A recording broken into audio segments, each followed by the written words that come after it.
here. Oh, sorry. Okay, didn't hit record. All right, I'm going to talk about the incivility spectrum in a little bit to kind of explain and walk through some of the examples of what can happen to people at work or even outside of work. Some of these things happen organically, and we understand most people don't intend harm, but it happens. So over time, what may seem as harmless and tucked away can feel like a landslide of anxiety or even depression for some. And that's for both people that work from home and those that that couldn't work from home. Working virtually can give people, a feeling of more control over not just their work, but just their livelihood, their lives in general.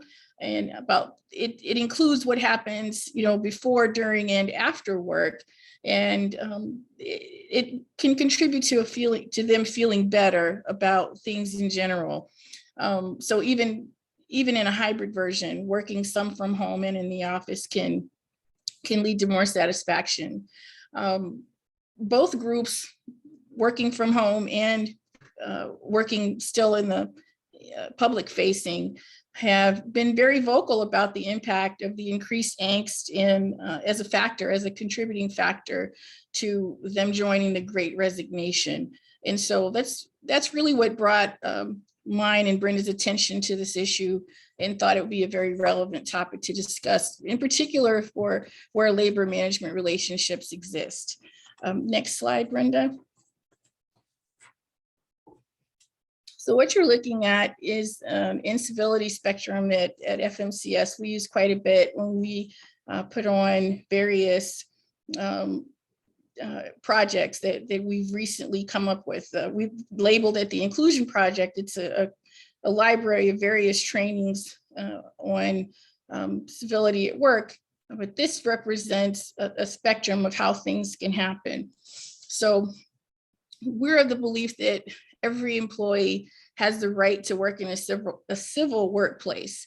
And you can see at the top, it kind of escalates, from incivility to microaggressions, bullying, harassment, and violence. So, what is incivility? Well, incivility are just behaviors that violate conventional workplace conduct, such as being rude or snappy, or, taking a bad day out on others, not saying hello, or responding to others when they speak. Microaggressions are usually unintentional slights or indignities, insults or invalidations and put downs that are used towards marginalized groups and subgroups. Bullying is a persistent pattern of mistreatment of others in the workplace that causes either physical or emotional harm, and can sometimes hinder a person's work performance. And then, harassment and violence there at the bottom is the most extreme end of the spectrum. Okay, next slide. So it just talked about incivility. These things can build up over time. It's not being acknowledged, and even contribute to folks not feeling seen or heard, not belonging. And it's in general, Webster's dictionary defines civility as formal politeness or courtesy in behavior or speech. And it should be noted that one of the number one factors contributing to the Great Resignation is a feeling of not being respected or belonging. In a recent article, diversity inclusion leader Mita Malik writes that BIPOC colleagues are really tired, and it could be something as innocuous as where are you from? It may seem like it's innocuous, but asking a question, where are you from, sets people up to feel othered. So she offers as an alternative, have you always lived in this city, rather than where are you from? So when we aren't civil in our behavior, it just gets worse. It can end up falling somewhere else on the spectrum. And the more it can cause damage to your workplace and even potentially to you.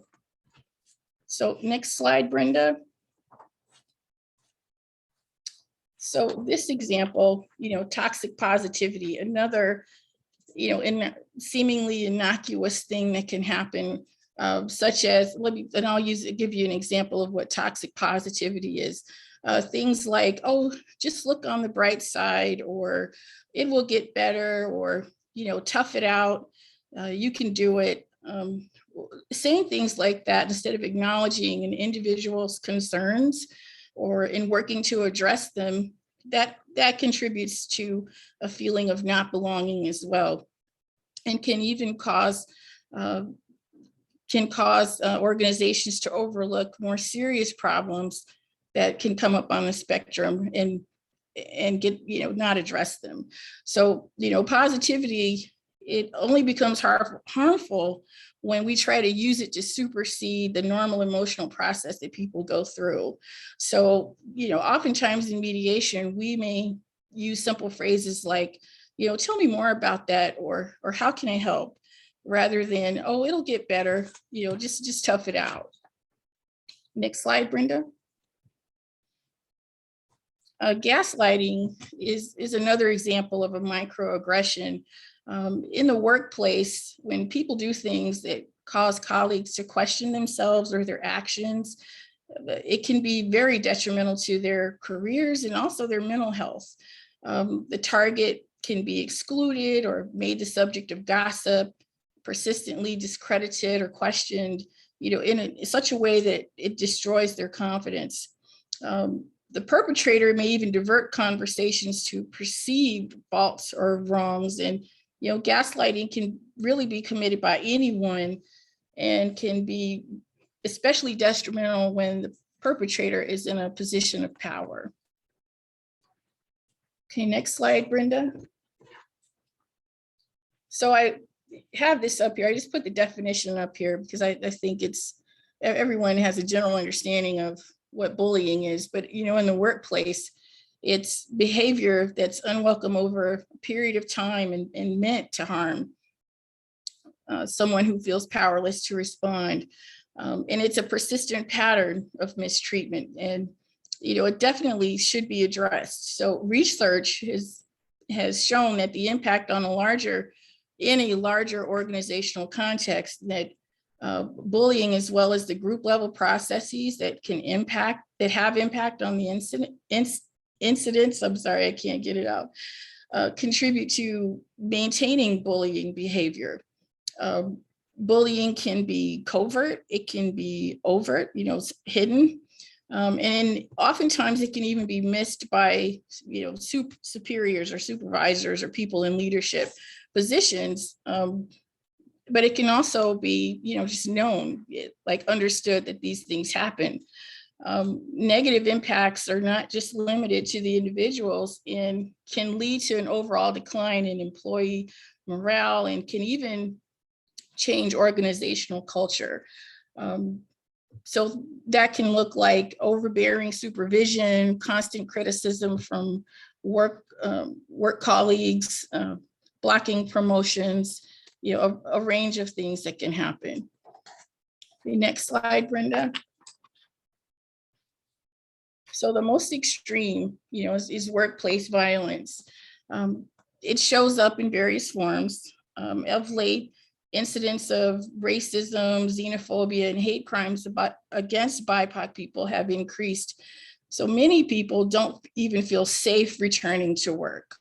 The Center for the Study of Hate Crimes and Extremism reports that anti-Asian hate crimes increased. Well, let me see if the audience can guess. If you all want to just drop in the chat box, how much of a percentage do you think hate crimes have increased, let's say in the last few years, the last 2 years?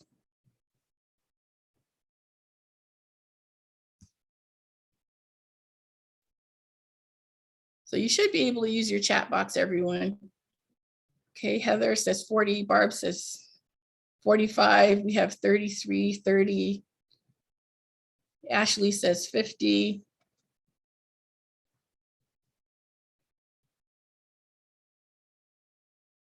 Well, to my surprise and Brenda's, when we were doing our research, the hate crimes in the Center for the Study of Hate Crimes and Extremism reports that anti-Asian hate crimes have increased 339% in 2021.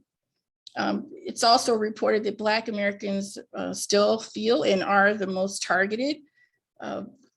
Los Angeles led the way with overall increases, followed by New York. That's probably because of the density of the population there.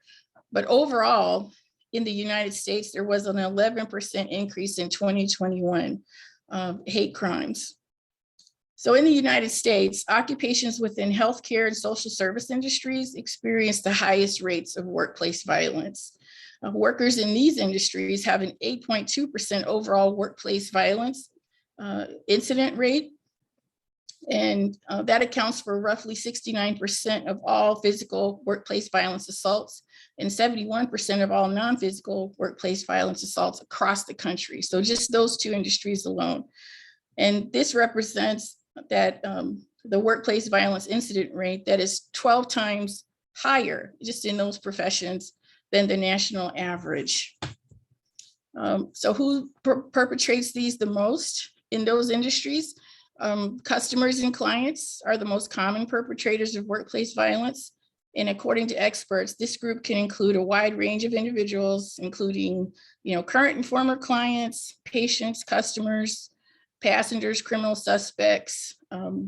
We don't have to look very far or think back too far from today to understand how workplace violence can impact people in the workplace.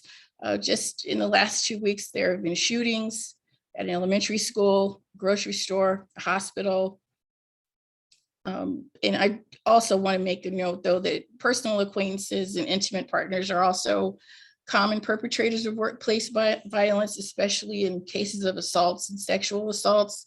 But wanted to highlight that, that these groups experience extreme amounts, and there have only been increases in the last 2 years. So thank you for listening to that piece. Brenda, I'm going to turn it back over to you to go into the next section. Thank you. So we've talked a little bit about, the circumstances that are driving some of the concerns about returning to work. And so what is the impact? What is the cost? So at least with respect to kind of the diversity versus inclusion, right? Inviting people in, but not making them feel included while they're there, that gulf between diversity versus inclusion. And then of course, there is that the emotional tax that our colleagues of color have been experiencing. This idea of the heightened experience of being treated differently from your peers due to race, ethnicity, gender, kind of triggering adverse effects both on your physical as well as mental health, and creating these feelings of isolation and make it difficult to thrive at work. Nearly 60% of women and men of color have experienced the emotional tax of being Black in the workplace. This discrimination also kind of lends, it's a really interesting kind of conundrum. There is the hypervisibility of being a person of color. So being overly visible and kind of pointed out due to your race or ethnicity, while your unique skills and personality seem invisible to others. Black knowledge workers, and knowledge workers kind of being the folks that you typically see, who are working from home, computer-based, people whose jobs are to think of things and work in that space. So that's kind of that term, knowledge workers. But Black knowledge workers had a greater sense of belonging when working from home, because there was a lower need to code switch, and code switch being the idea of changing how you speak, how you act, or how you dress to better fit into an environment that's different than your own. And the mental energy that folks are expending on so many of these various tactics to navigate the space as safely as possible, that can take away from folks' productivity and their ability to focus on the work as opposed to who they are while doing the work. So the impact and value. So, working from home allows people to not necessarily have to put a smile on their face and make people remain comfortable with them. There's this freedom to kind of bounce back and manage your own stress. There are times where you can, turn your camera off and kind of do a deep breathing exercise, an eye roll, or, kind of express some chagrin if something problematic happens in front of you, where that isn't available to you while sitting around a conference room with folks. Certainly, people working from home can more easily connect with their personal support network, which can help them regain focus faster and bounce back. And, the comfort is, of course, more than just the comfort of the space. It's the comfort to be free to be yourself. As you'll note that myself and Commissioner Collier are both here in our African print dresses, things that we may not have felt comfortable doing at a typical meeting, but certainly something that we feel comfortable doing working from home and presenting to you from our home spaces.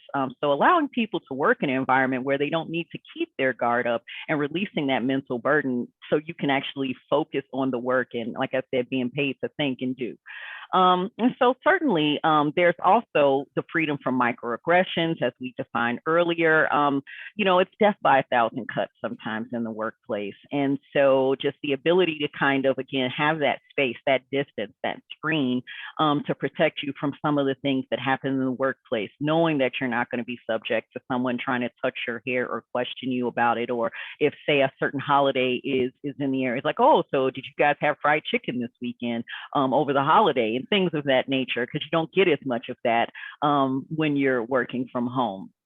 And then certainly, this the idea of, not being there to overhear insensitive comments or always having to feel on to discuss whatever traumatizing news events that happen, if there's another police shooting or something like that, or, for our AAPI colleagues, having to speak about things that are happening in other parts of the world that may or may not be. I mean, just because you are part of a community of color doesn't mean that you have a direct connection to that, and being forced to speak to what's happening in China right now, or being asked at what's happening in India.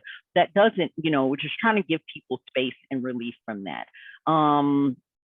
Also, there's the opportunity, we talk about the perception of fairness.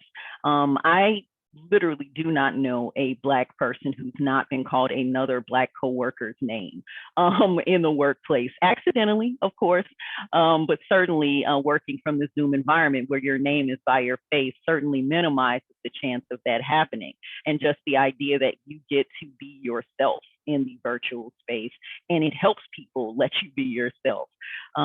So again, there's so many surveys and just anecdotal evidence that overwhelmingly suggest that women of color in particular prefer to remain remote, or at least be given a chance to return back to the office. And again, we've shared some of the aspects of, just kind of the psychological, but also physical safety of kind of coming back into the workspace. So moving forward, just a few other kind of considerations as well. Studies do show that remote work does actually help people be productive. There's a work from home boom or that boost to the economy of at least 5% in 2020, mostly because people were saving, commuting time, or there were time savings with respect to commuting, and obviously the leveraging of technology. Again, when we think about our colleagues of color, we can't forget about the impact of things like redlining and other housing discrimination. Most people of color live further from economic centers than where they work. So those folks were usually commuting longer and possibly even on more dangerous kind of aspects of our public transit system. So, taking the train as opposed to being in a vehicle. And so again, just some of the considerations that folks should think about when they're asking their employees to return to the workspace. What was there, even just as something as simple as their commute? Was it double or possibly even triple the time of other colleagues who have the ability to live closer to the workspace? And then, of course, the idea of office culture. This was one of the poll questions, but I'll just share it. 4 in 10 women report being sexually harassed at work, and 1 in 3 workers complain of racial harassment. And so when we talk about office culture, we have to contemplate whether the idea of office culture really caters to only a specific group of people, and members of those groups are more likely to want to return to the office to engage and recreate that culture. BIPOC voices are often ignored and overlooked. And of course, our female colleagues are subject to being mansplained. And so, just really recognizing whether or not it is, what kind of office culture we're asking people to return to, and what they're going to be asked to socialize. One of the things that I used to joke with my colleagues when I was at a previous employment was that one of their favorite social things to do was a golf outing. And, first of all, that excludes a lot of women, but certainly those who are less affluent and didn't have access to that golf. Heck, I'm not even sure when the first time I ever put foot on a golf course. I think I was in my 30s. And so just thinking about the things, even when you're socializing, is your socializing accessible to your colleagues when you're, again, working on this idea of culture? And so as we move forward, and we're going to pivot this conversation to starting to look to what we can do, we just really want to make sure that any sort of solutions and what the future and the redesign of the future looks like is going to do something to help support focusing on getting the work done and the well-being of the employees that are there doing the work to help create a new, safe, and inclusive office culture. And so with that, I'll go back to Stephanie. Thank you. So you might be asking yourself, how does this happen in 2022? The pandemic has really shown a spotlight on some of the underlying issues. In preparing for our presentation today, I took a look at some information from the Department of Labor, the Women's Bureau specifically, that is under the Department of Labor. And there are a few underlying causes that really came up to the top were some of the research that they've done. So social norms and stereotypes can pressure workers into jobs that are stereotypical to their gender, or race, or ethnicity. For example, the belief that women are better at quote unquote caring occupations, or that men are better at dangerous or more physically demanding work. Educational attainment, sorting and training gaps can create barriers for women that are entering certain occupations, especially as women are less likely to study math or science or participate in vocational training programs and registered apprenticeships.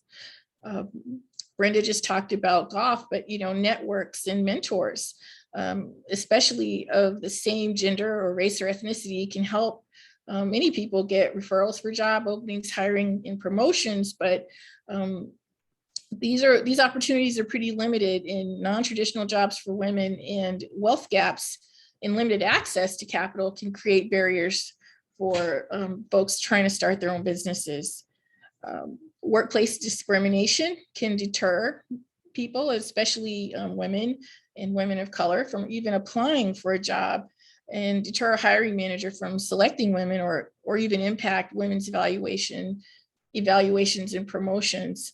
And telling on myself, even when I applied to come to FMCS, I really didn't think I would be hired because I'd never seen anyone that looked like me, just in my experience. And it was just at the urging of one of my colleagues and mentors that I went through with it. And, lo and behold, I'm here.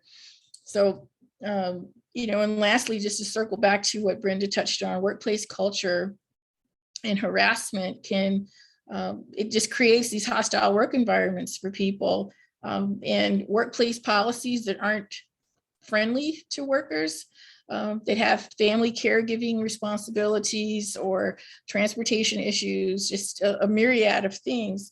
But workplace culture definitely contributes to the feeling of not belonging. So next slide, Brenda. What can we do about it? So 360 feedbacks, sessions, and in particular where there are labor management committees, really using those tools can help to highlight or uncover issues, even using outside facilitators for discussion and analysis of what may be going on in the workplace. FMCS offers a variety of services, just in addition to our traditional grievance and negotiations mediation. We've worked on a catalog of agency-wide, we've worked on a catalog of trainings of DEIBA trainings that we call our inclusion project, that are in addition to our core relationship development offerings that are now available to our clients. We do individual and group listening sessions, leadership development, team building, because we know that some of these things, they just can't happen internally. Folks need outside help. We're also part of the White House task force to promote work organizing and empowerment. And our primary mission is to promote sound and stable labor management relationships through all of the services that we offer, especially within the federal sector. The idea, participating in that task force is that the federal workplaces should be the model employers as well as private industry. So again, be intentional, engage, and ask. And most importantly, execute your plans and consider collective bargaining agreement language. The point is to do something. You don't have to wait, and you can start just wherever you're at, you can start. Next slide. Go ahead, Brenda. Yes, and so just a little bit more, we mentioned DEIB, that's diversity, equity, inclusion, and belonging. And one of the things that we like to do is, or we have started to develop as we share with the Inclusion Project, has to do with really assisting employers and agencies with regard to doing a better job of embedding and working through these issues of diversity, which have to do, of course, with the demographics of your workplace, ethnicity, gender, sexual orientation, veteran status, things of that nature. Certainly there's benefit into having diverse teams, but then we have to look to equity. So giving these folks, once they're there, fair and equal access and opportunities, regardless of their background. And this can require companies to actively break down barriers to success. And when it comes to resources that people need to do their jobs with equal opportunity, inclusion. So, kind of pivoting from the idea of equity or just stopping there, but kind of moving through to inclusion, ensuring that everyone is treated fairly and respectfully despite their differences. There are some studies that show that inclusive teams, so not just diverse, but inclusive teams have 30% better performance. So inclusion is about how folks interact. Are ideas well received? Is feedback well received? Are colleagues, uplifting of one another? And is there constructive and assistive, input and feedback? And then lastly, belonging. So for those who aren't familiar with the B in DEIB, that centers around the employee experience of feeling accepted in the workplace. Every team member should feel valued and that their perspective is valued, and add something useful. Belonging to a team just allows people to share their input, which can be really important because if they know that that input is needed and wanted. So while it's really easy to see diversity, of course, everyone sees, websites and trainings and all sorts of things where you can kind of check those boxes. Are there women there? Are there people of color there? It's far more challenging to go past diversity to equity, inclusivity, and belonging. And so DEIB efforts have to be part of kind of those internal processes that you have to be looking to embed things into the culture. There's going to be a need for education and training, which we've already shared the FMCS can engage in and assist with, because this is a place where asking folks to come in, but not making a space for them once they're there. So much of our research has showed this, and it's why people don't necessarily want to come back to the way things were. One of the last points of DEIB, and we're going to really unpack this a little bit deeper as we go to the next slide, has to do with allyship. And again, when folks are there, what are we doing to help support them as they're in that space? And so, Stephanie? So, Brenda and I realized that anyone that is here attending our session wants to do better and be better. And so we challenge you to think about what resources you have like right now, and how you can use your agency, your position, or your power to help another. You know, you can become an ally in your words, but your actions have to match up. So, you know, it's not just good enough to say it. You have to demonstrate. You can lift others up by advocating for them. You can join employee resource groups to learn more. You can give space at a team meeting. You can invite others to share, you know, something as simple as that. Look for and share growth opportunities with others. I always like to say I'm looking for my replacement to anybody that'll listen to me talk about FMCS, and you know, recognize too that inequality in the systems that foster them exist. So, you know, believe and appreciate other people's experiences when they share them. Ask how you can help. Don't just assume that people want help, but make sure that you ask if help is needed. If you're called out, just be humble and curious about what is being said to you. The simple question like, you know, well, what makes you say that? Or why do you feel that way? I'm really trying to learn. I want to understand. And acknowledge and apologize, you know, learn from incidents and then move on. But that requires some listening and self-reflection and change if you want to practice what you preach. Changing the culture in the workplace definitely demands responding to the items that I discussed on the incivility spectrum.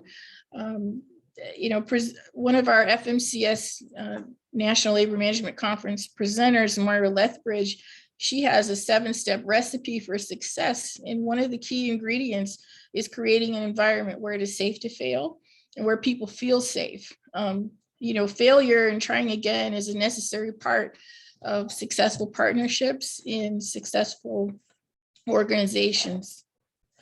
Next slide, Brenda. So again, we recognize that this can seem or feel challenging, but it's not impossible. If you want to recruit and retain a diverse workforce and improve bottom lines and stem the tide of the Great Resignation, starting with reflecting, rethinking, and revising just may be the key. So what do I mean by reflection? Are your current DEI BA programs and outcomes realistic, or do they need updating? Are they even a priority for your organizations? Rethinking, you know, what this means specific to workplaces. For example, what does it look like? What does it feel like? What does it sound like? The Department of Labor has many grant opportunities for apprenticeships that assist women in underrepresented communities, train up for skilled jobs that are, you know, vital to keep things going. So, you know, there is support out there to do whatever you can dream up. Rethinking can even include getting back to basics, such as apprenticeship programs, so that you have a steady feed of folks that will sustain your organization, but being intentional about where you reach out. I know one of the things that we've done internally is to be intentional and more inclusive of outreach. So doing some targeted outreach for recruitment is just a part of how we operate now. Diversity of thought always creates better outcomes. And then lastly, revise your programs based on a balance of what employees ask for. I saw my colleague, Penn State University professor Arthur Matthews on, I don't know if he's still here, but he often teaches his students that usually the people closest to the pain can find the solutions. And he never frames anything using the word problem. He always focuses on solutions. Brenda? Okay, so you know, we want you, or hopefully you had a little time here to understand the past of kind of what factors lead us to this moment, have led us to this moment, and giving you some thoughts about how we need to navigate the present and prepare for the future. You know, we have to consider the importance of connecting as people and not just on, say, racial or gender-based topics, but with all of our colleagues who identify as members of diverse communities. Experts have agreed that resources really need to be devoted to delivering upon both actual support and psychological safety for our communities of color. So those professionals can thrive, whether in the remote space, in the hybrid space, or in person. And, we're hoping that, this will remain an ongoing conversation in places where things will be responsive, and people who are responsible will seek and value the input of their employees as we navigate this new world. There's been a lot to talk about that gulf between what was intended and what the reality is. And hopefully, again, given kind of the conversations, the engagement, the ability to listen as well as just to teach and speak has allowed folks to really start to see what's going on under the surface, and really just recognize that there's more that can and should be done in order to make it so whatever our colleagues are found, that they're having a robust and welcoming experience, so they can contribute all the wonderful things that make up their tapestry amongst this human experience, and can bring all that value to the organizations that they serve. And with that, we will transition to our very last slide with our contact information and a thank you. Yes, thank you. Brenda mentioned this earlier, that we were intentional about what we chose to wear. I wore this dress today because it's got a pattern on it. It's called a bunch of bananas. It's from Ghana. And the idea is that we grow together. It represents togetherness. Definitely working through these times is a shared responsibility. And we are available to assist you with any of your training or mediation needs. So we thank you for joining our session today. We've got a little bit of time if there are any questions or comments.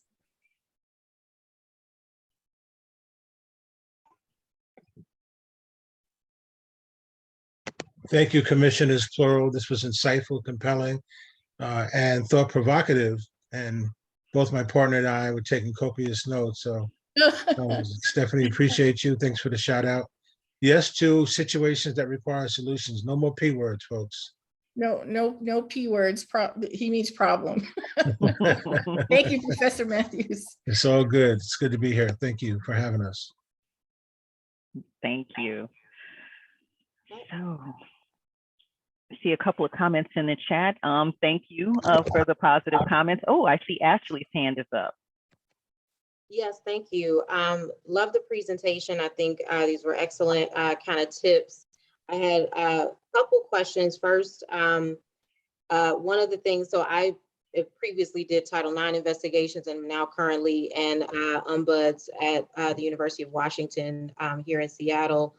One of the things we're seeing is a lot of retaliation concerns coming up. And so I'm wondering on that incivility spectrum, this could be a whole separate presentation talking about that. And so I'm just wondering if you all had thoughts on where retaliation would fit on your scale, if it does, if you think it does, and then just generally about like trainings and things you think would be helpful for individuals as they're trying to be responsive to these kinds of concerns. Okay, well, I was going to say, I'll take the first part about retaliation, and Steph, I'll let you speak to the training.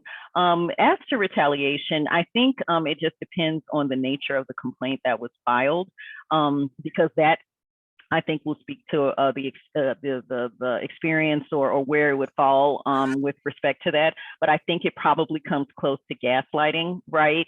Where someone puts in a complaint and there's this process that says, if you are a person with an issue, you can tell and you will be assisted. But then when you go for assistance, then there's this pushback and this kind of othering of the person who files the complaint. And so it's a little bit of a reality bender for a person who then has gone for assistance to report a problem that everyone says they want to solve, but then you feel retaliation has come against you. So it definitely is as you're working your way up, unfortunately, on that incivility spectrum.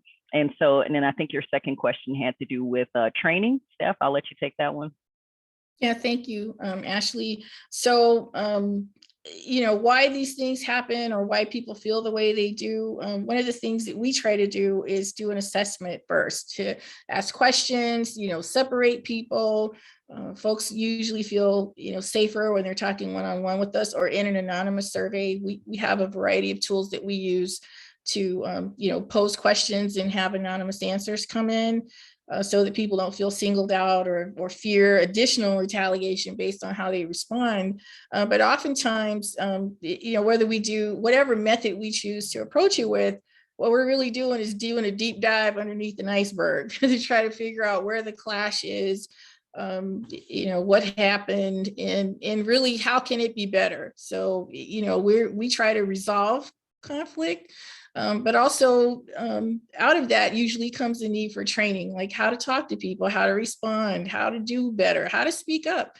One of the things telling on myself, if I don't tell you, like, that's offensive, or, thank you for recognizing my hair, but when you do it in a meeting in front of people, it makes me feel called out.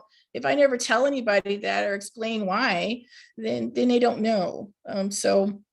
Most of those services that we offer are they're taxpayer funded, so no additional costs where a labor management relationship exists, Ashley.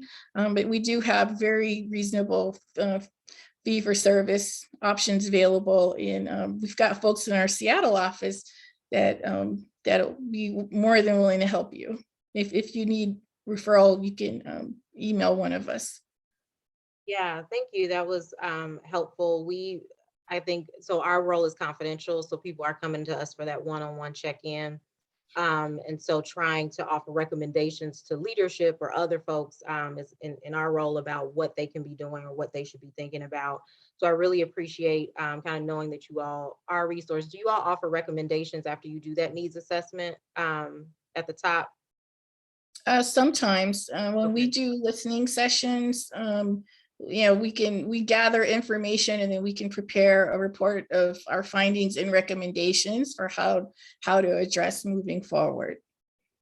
Awesome. Thank you so much. I appreciate you all's time. Thank you, Ashley. I don't see anyone else. Yeah, we have just a few minutes left in this session, so certainly feel free to jump in with a question if you have it. Otherwise, we certainly thank you for your attention and your attendance at this session today. We hope that it was informative and enjoyable, and it was a good use of your time this afternoon. Thank you.